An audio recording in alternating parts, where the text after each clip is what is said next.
Okay, so now with the Shetland that had 2 washes, and I actually touched it. You really need to feel it with your hands.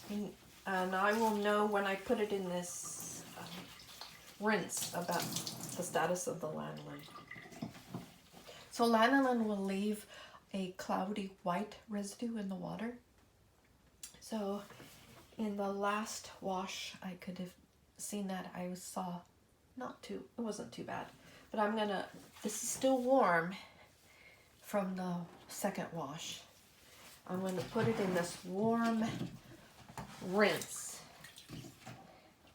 And really when I say rinse, I mean just soak. You really don't want to be doing this and agitating it that much. It really doesn't.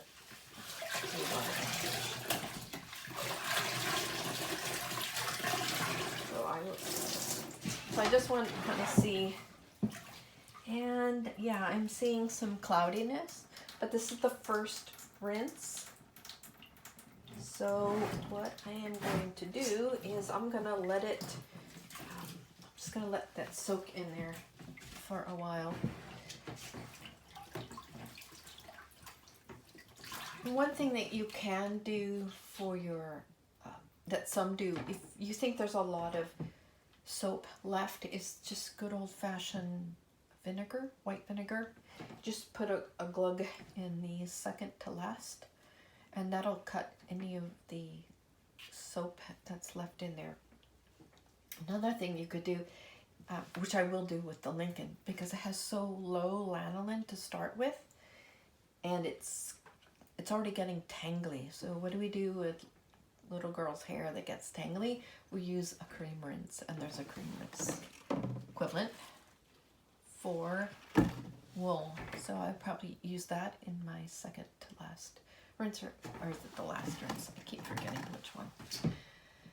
So yeah, so this stage we did a pre-soak. As a review, we did a pre-soak. We did a second we did a wash in warm-ish water with detergent, and then we did a second wash with detergent. Some wools you may need 3. It's like Corriedale's, Rambouillets, some really, really high lanolin ones. I've been known to do 3 washes with them and then 3 rinses. So you're not going to be saving on your water bill, let me put that way, if you're processing fleece, because really, again, water does most of the washing. That's how this goes.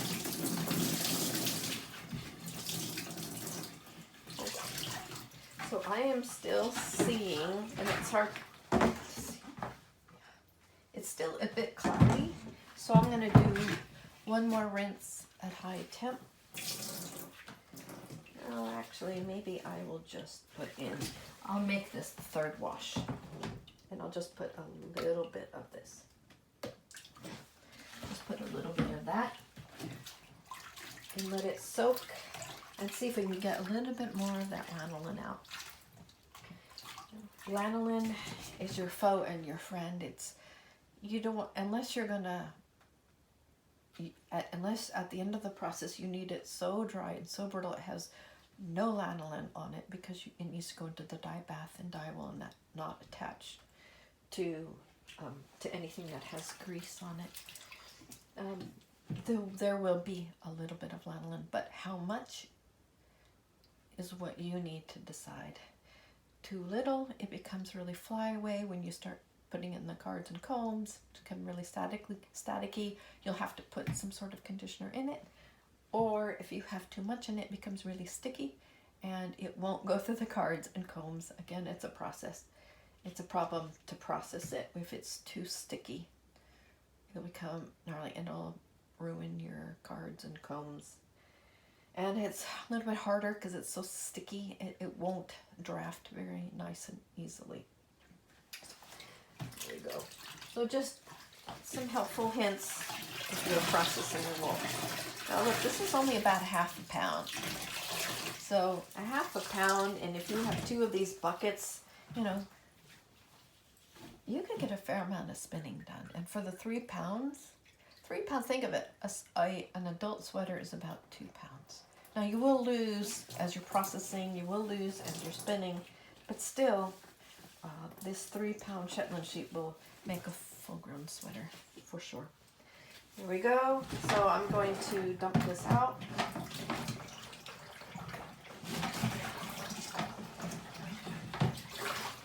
And then I'm going to fill it again. If you had hot water, the next one needs to be hot or just a tad lower. So what I'm saying is you can't go from a hot bath to an ice cold rinse. You will felt and ruin your wool that way. So I do kind of a step up in temp, if you haven't noticed, and then kind of a step down in temp as well. So again, this had some lanolin in it. I want to get the lanolin out. I will do just a little rinse in this hot water. Just going to let that sit there for a minute or so. Again, I don't want to, it's very easy for me. I don't know why. I want to play with the wool, but that's not, you should just soak, really. You don't need to fight it. So that is that rinse.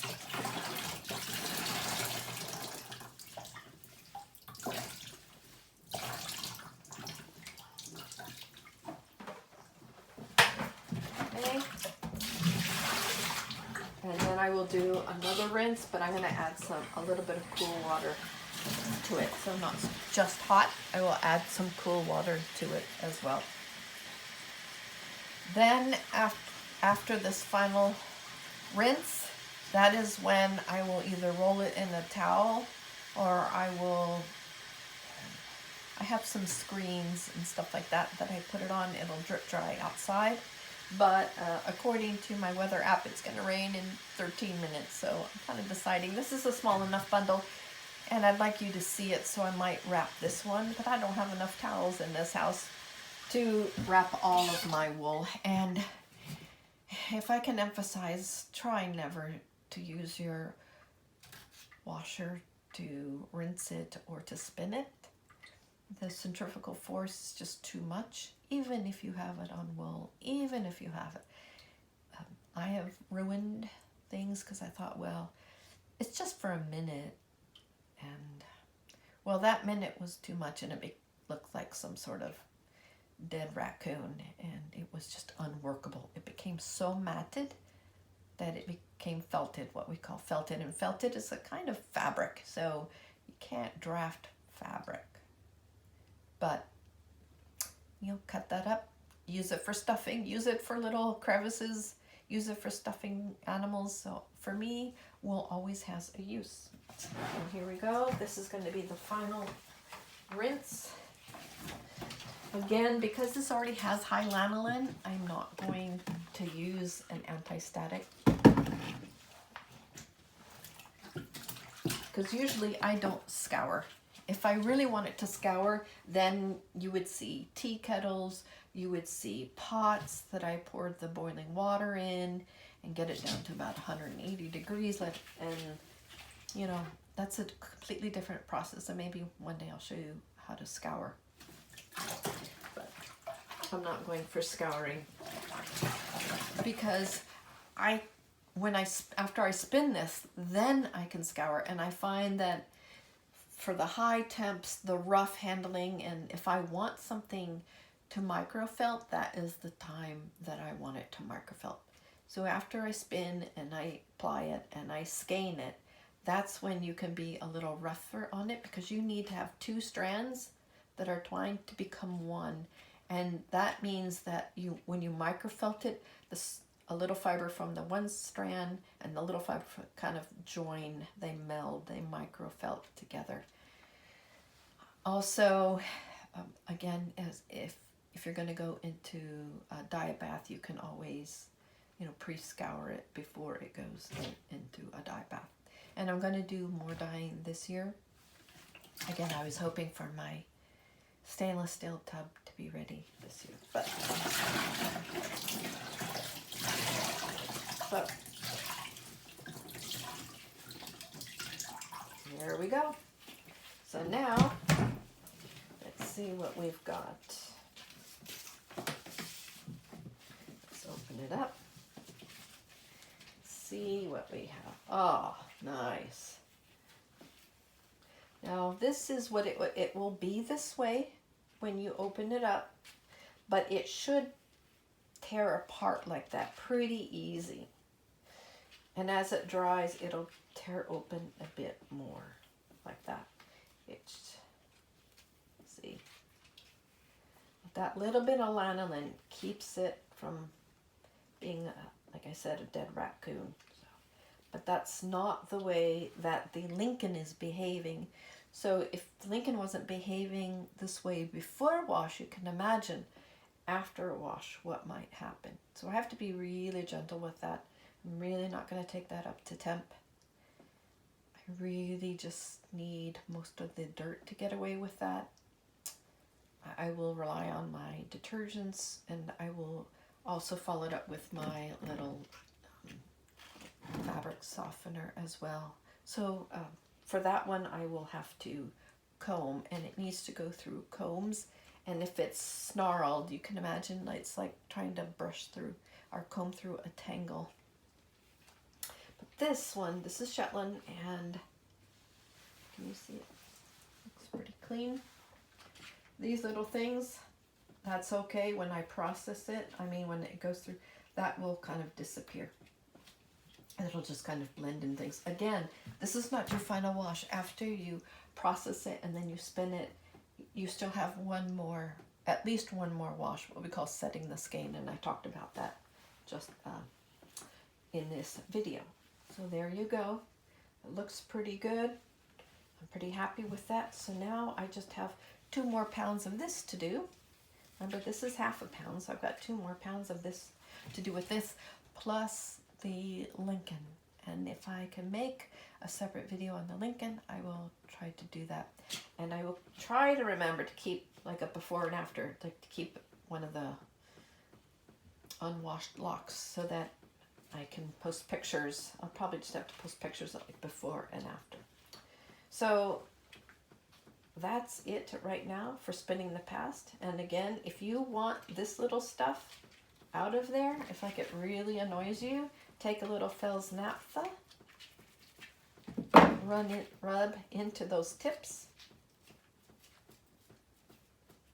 rub, rub, rub, scrub, scrub, scrub, scrub, scrub, scrub, and just rinse it. And that'll help get it clean. You can do it again, but I just wanted to show you that this little bar is kind of handy. It gets kind of yucky, so put it on plastic or somewhere, because it has a kind of a dye in it. There you go. Get those little tips clean. Yep. So if you want it a little bit cleaner, if some of these tips really bother you, you can do another wash. So again, it's your choice on how clean you want your fleeces to be before they dry and go into spinning. But for me and my experience, this will be just fine. So again, I will catch you later on spinning the past.